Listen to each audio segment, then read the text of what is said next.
नमस्कार, जयम विशेषमध्ये मी तेजल नागरे तुम्हा सर्वांचं स्वागत करते।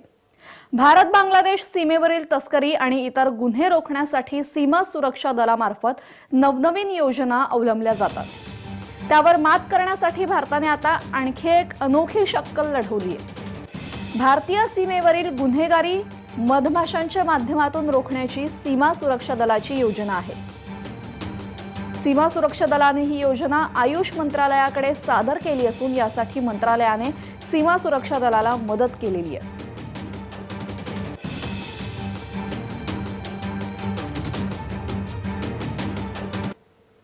तर अशा या मधमाशा आपल्या सीमेच्या रक्षणासाठी सज्ज होत आहेत। या मधमाशांसंदर्भातली अधिकची माहिती आपण जाणून घेऊयात। मधमाशी हा एपिस प्रजातीमधील मध गोळा करणारा एक कीटक आहे। समूहाने मेणाचे पोळे बनवून त्यात मध साठवणे हे त्याचं काम। कामगार माशी मध गोळा करण्याचं काम करते। कामगार माशी ही मादी असते। राणी माशी फक्त प्रजननाचं काम करते। एका दिवसात राणी माशी साधारण 1500 अंडी घालते। एका पोळ्यामध्ये 50,000 ते 60,000 इतक्या मधमाशा असतात। त्यापैकी एक राणी मधमाशी असते आणि 100 ते 200 इतक्याच नर मधमाशा असतात। नर मधमाशीचं काम फक्त राणी मधमाशीला गर्भधारणा करून देणे इतकंच आहे। एकदा की राणी मधमाशीला गर्भधारणा झाली तर या गर्भधारणेनंतर कामकरी माशा नर मधमाशांना मारून टाकतात। तर मधमाशांकडून सीमेचं संरक्षण या कल्पनेवर कामही करायला सुरुवात झाली। सीमेवर मधमाशांची पोळी तयार केली जात असून सीमा सुरक्षा दलाच्या वरिष्ठ अधिकाऱ्यांच्या म्हणण्यानुसार ही योजना सर्वप्रथम नादिया जिल्ह्यातील सीमावर्ती भागात राबवण्यास सुरुवात करण्यात आली आहे।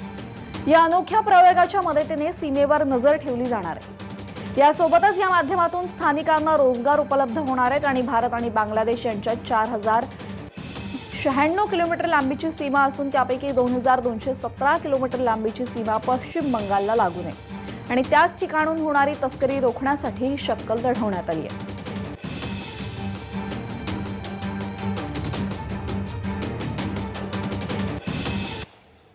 आता जेव्हा तस्कर असा प्रयत्न करणार तेव्हा मधमाशा त्यांच्यावर हल्ला करणार आणि या आवाजाने सीमा संरक्षण दल सतर्क होणार। दरम्यान या संदर्भात निवृत्त कर्नल अभय पटवर्धन काय म्हणतायत पाहूयात।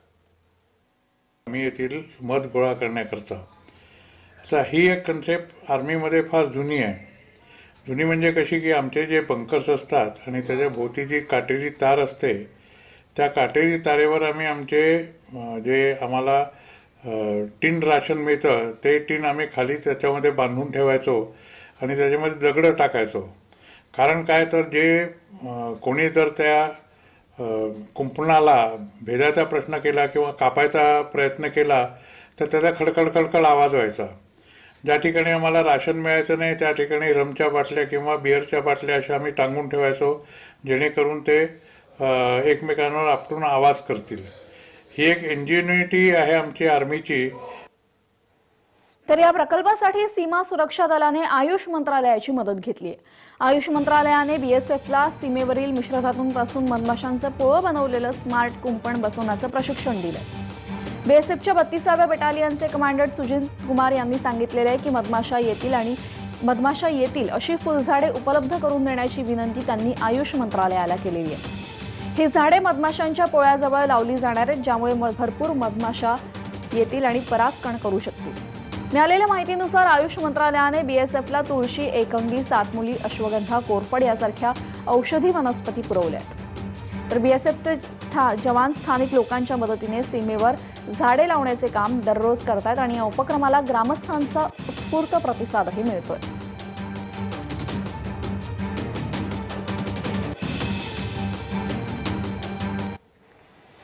तर मधमाशांचा पोळा बसवण्याची तयारी 2 नोव्हेंबर पासून सुरू करण्यात आली। नादिया जिल्ह्यात गोवंश, सोने, चांदी, अंमली पदार्थ यांची तस्करी मोठ्या प्रमाणावर केली जाते। हे गुन्हे सीमावर्ती भागात जास्त प्रमाणात होतात। यापूर्वीही तस्करांनी कुंपण तोडण्याचा प्रयत्न केल्याच्या अनेक घटना उघडकीस आल्या आहेत आणि कुंपण तोडण्याचा प्रयत्न करणाऱ्या तस्करांना प्रतिबंध म्हणून मधमाशांचे पोळं काम करणार आहे। नादिया जिल्ह्यात सीमा सुरक्षा दलाच्या 32व्या बटालियनने हा प्रकल्प सुरू केला असून भारत बांगलादेशच्या 4096 किलोमीटर सीमेवरील सुमारे 2317 किलोमीटर सीमा पश्चिम बंगालला लागून आहे आणि इथूनच गोरेढोरे, सोने, चांदी आणि अंमली पदार्थांची तस्करी होते आणि हे थांबवण्यासाठी ही शक्कल लढवण्यात आली आहे।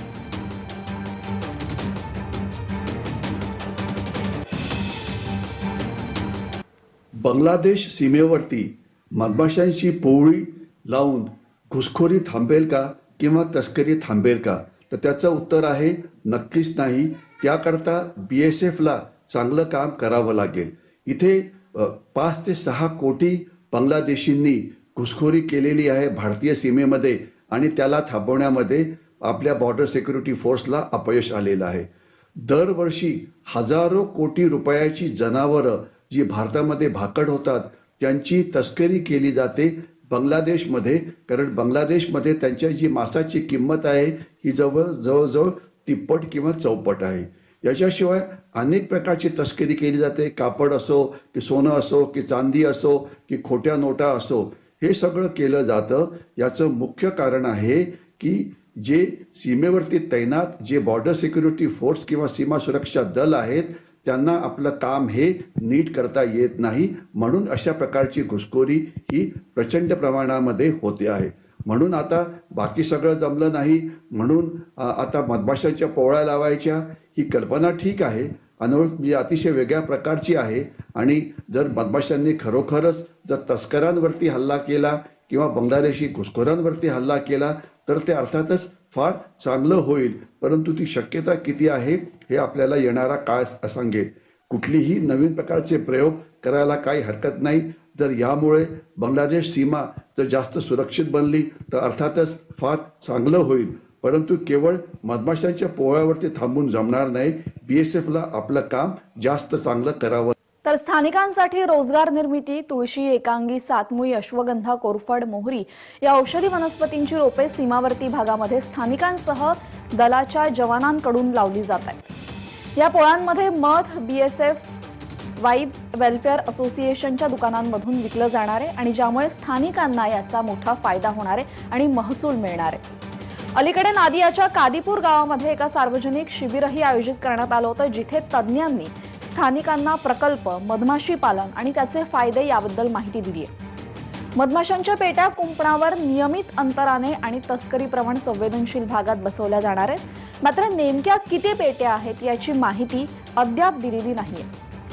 या प्रकल्प केंद्राच्या व्हायब्रंट विलेज प्रोग्राम अंतर्गत येतो, जो दुर्गम भागांच्या विकासावर लक्ष केंद्रित करतोय। प्रकल्पाचा कृषी फळ उद्योगावर सकारात्मक परिणाम होणार आहे। या प्रकल्पाचा मधमाशी पालन आणि परिसरातील आंब्याच्या फळांच्या गुणवत्तेवर सकारात्मक परिणाम होईल असंही मंत्रालयाने नमूद केलेलं आहे। अलीकडे आंब्याच्या झाडांची चांगली फळे येत नसल्याने स्थानिकांचं सांगितले, तथापि सीमावर्ती भागामध्ये मधमाशी पालन केल्याने उच्च दर्जाचं फळोत्पादन होऊ शकतं, ज्यामुळे गावकऱ्यांचं उत्पन्न वाढून मधमाशा शेतीत परागकण म्हणून महत्त्वाची भूमिका बजावतील।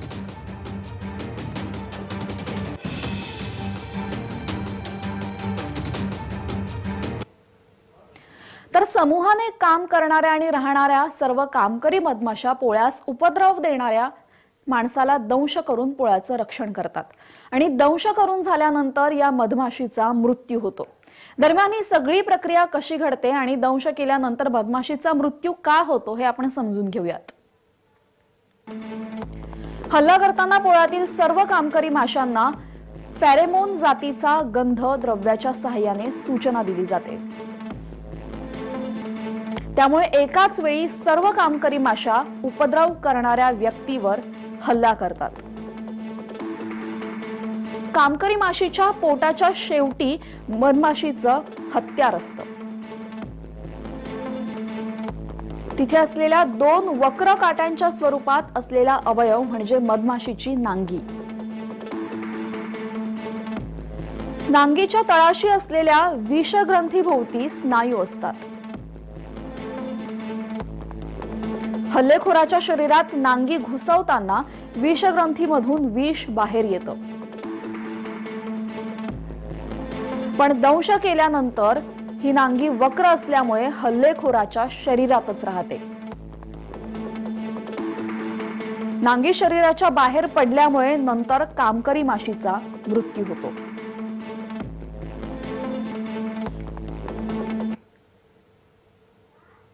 दरम्यान ज्यावेळेस मधमाशी दंश करते आणि दंश केल्यानंतर तिचा मृत्यू कसा ओढवतो हे आपण दृश्याच्या माध्यमातून पाहूयात.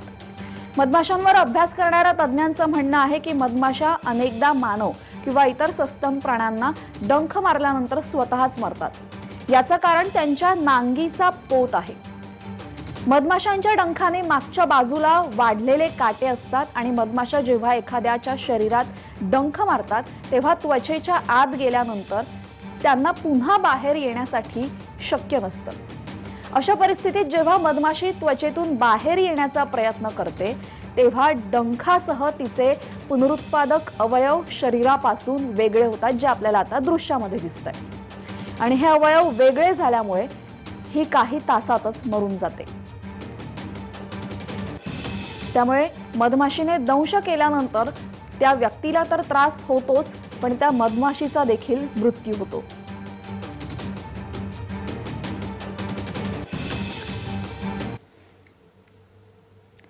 मधमाशीचे नाक हे अतिशय संवेदनशील असते. सुगंध ओळखू शकते या नाकामध्ये आणि 170 पेक्षा जास्त गंधग्रंथी मधमाशीच्या नाकात असतात.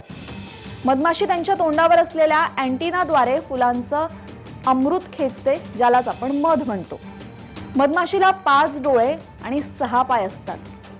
त्यांच्या डोळ्यावर अनेक लेन्स सुद्धा असतात. मधमाशी खूप वेगाने पंख फडफडवते आणि एका सेकंदात सुमारे 200 वेळा मधमाशीचे पंख फडफडतात. मधमाशीची उडण्याची गती ही ताशी 25 किलोमीटर इतकी आहे.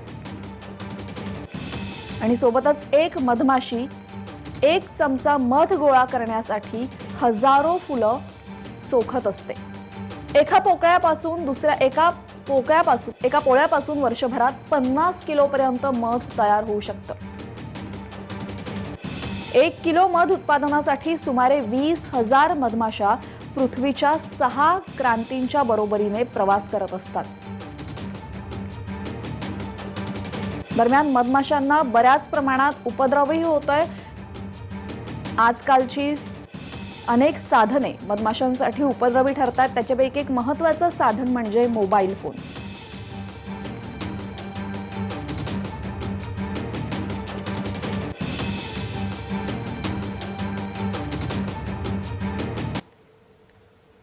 तर मधमाशांच्या माध्यमातून भारताच्या सीमेचं संरक्षण ही प्रक्रिया जितकी सोपी वाटते तितकी सोपी नाहीये आणि समोर काय आव्हानं आहेत सांगतायत निवृत्त ब्रिगेडियन हेमंत महाजन. पाहूयात.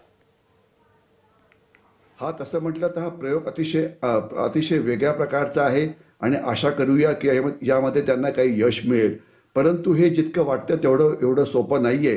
कारण असं की अनेक वेळा कुंपण हलतं, कारण त्या कुंपणात तिथे जे लहान जनावरं असतात, कोल्हे म्हणा किंवा लांडगे म्हणा किंवा असे तिथे फिरत असतात, त्याच्यामुळे कुंपण हलतं. काही वेळा हवा आली की कुंपण हलतं, काही वेळा पाऊस जोरात पडला, वादळ आलं की कुंपण हलतं. तर असं झालं तर त्यावेळेला सुद्धा या मधमाशा येतील आणि हल्ला करतील. तर ते कोणावरती हल्ला करतील? तर तिथे राहणारे BSFचे सैनिक वगैरे त्यांच्यावरती हल्ला होऊ शकतो.